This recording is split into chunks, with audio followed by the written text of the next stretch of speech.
What's going on, everyone? Welcome back to Jar Jar Jargon. Please hit subscribe if you haven't. And today I wanted to talk a little bit more in depth about that Mandalorian movie. Now, I know in my last video, of course, I discussed how I don't think season 4 is happening, how this Mandalorian movie has taken precedence over the Rey film, but I really want to take a deeper dive into what this means for Star Wars as a brand and for Lucasfilm as a whole. This Mandalorian movie is set to film this year. It's probably going to start production sometime in the summer.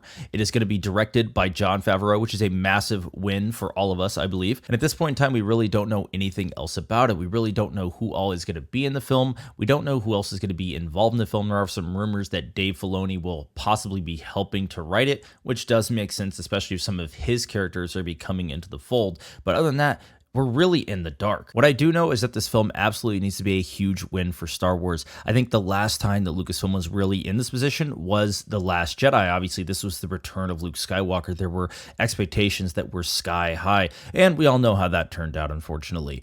But we are now at a position where Lucasfilm has not released a Star Wars movie in what's gonna be 5 years. So it's really, really important that they get this right and that they have a huge win here. Now, of course, Jon Favreau directing, I already think that's a massive win. I think that's already check one off in the right column here, but a lot of other pieces have to come together to make this the box office success I think they need it to be. First things first, I think we need to see Pedro Pascal actually return in the role. As most of you probably know, in season 3, he never wore the armor at all, and we never saw his face, of course, in season 3, which we did in 1 and 2. I think this is going to be his return to the role and not just doing voiceover. I think it's very possible we actually see a mask off scene of Pedro in this movie as well. I'm not entirely sure what his schedule looks like for The Last of Us season 2.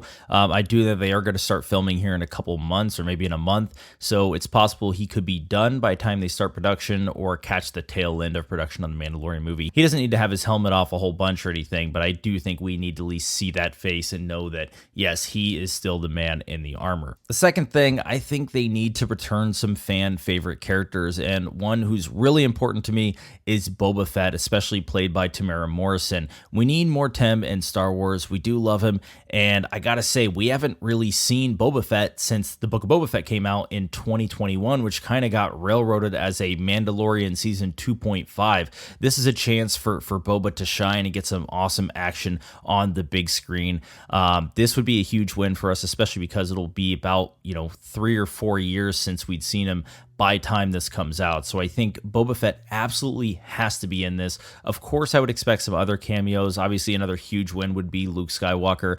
I don't know if they're going to go that far, but they are going to have the budget to do the deep fake they want to do, or maybe this is the point in time when they finally recast and bring us the trio on screen. That could also be something that's easily saved for Dave Filoni's movie, which is still happening. I expect that to be some sort of rework of Heir to the Empire. Now, the third and final thing I think is going to be extremely important to this movie is kind of the supporting elements around, and I'm talking score and cinematography. So I expect Ludwig van Göransson to return to do the score as he did in season 1 and 2 of The Mandalorian. We know he's been very busy. He did Oppenheimer, he did the Black Panther 2 soundtrack. He's obviously been working on some pretty high profile projects, and this being the first Star Wars movie back in the theaters, I think it's a great chance to bring him back in and have him score this project. And of course, we could also see the return of Greg Fraser on the cinematography side. So for those of you that don't know, Greg Fraser was involved with cinematography in seasons 1 and 2 of The Mandalorian as well. That's really when they had the so to speak dream team, and as we all know, those were the best seasons of really any Star Wars TV, maybe outside of Andor production wise. And Greg Fraser has been obviously very busy as well. He actually helped with the creator a little bit, but he had to hand that off to, I think, someone else because he was working on Dune 2. Now, he did Dune 1, of course, as well. He also did the most recent Batman film. So Greg Fraser, absolutely incredible cinematographer. He also did Rogue One, for those of you that don't know. So I think it would be a huge win to get Greg Fraser back as a cinematographer. You got Jon Favreau as director. You got Ludwig scoring the thing.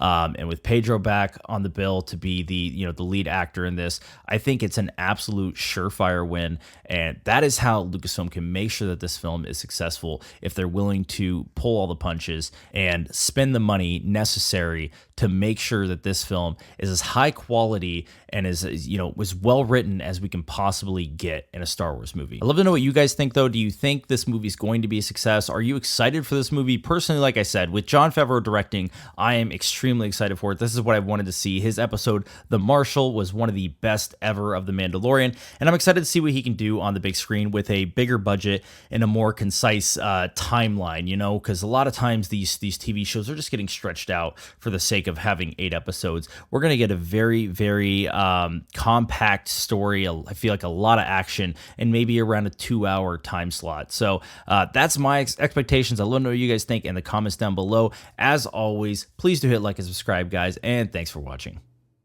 The Lovenuma Tafa.